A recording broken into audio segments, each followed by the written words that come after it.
ये साला कर क्या रहा है यहाँ पे? लेकिन एक सेकंड, आए दैया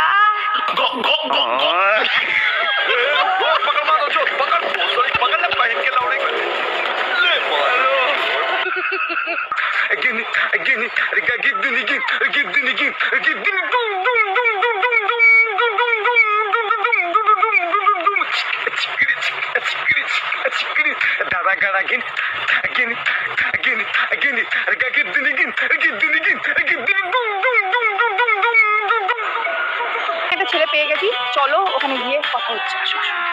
अभी मजा आएगा ना भिड़ो। আপনার সঙ্গে কিছু কথা বলতে পারি? হ্যাঁ বলুন। আচ্ছা, আপনাকে একটা কথা বলছি, হুম? যেটা হচ্ছে আমাদের মেয়েদের মধ্যে কোন জিনিসটা আছে যেটার জন্য ছেলেরা এত ভালোবাসে একটা মেয়েকে? মেয়েদের মধ্যে কি আছে সেটা তো আমি বলতে পারবো না, কারণ আমি এখনো রিলেশনে যাইনি। কিন্তু কিছু তো একটা হয়তো আছে, কিছু একটা আছে, তার জন্য হয়তো ছেলেরা বেশি পছন্দ করে, কিন্তু কি সেটা আমি এখনো বলতে পারবো না। আমি একটা কথা বলতে পারি? বলুন। মানে আপনি যে হাতে যেটা করছেন, মানে এই জিনিসটা কি, মানে কেন? এটা কি? এটা আমার আঙুলটা ঋত্বিক রোশনের মতো। ও আচ্ছা, আচ্ছা, হ্যাঁ। ওই যে আপনার ইন্টারভিউ, আমি আসছি। হ্যাঁ, তো ও ওনার হাতটা একটু আঙ্গুলটা আরে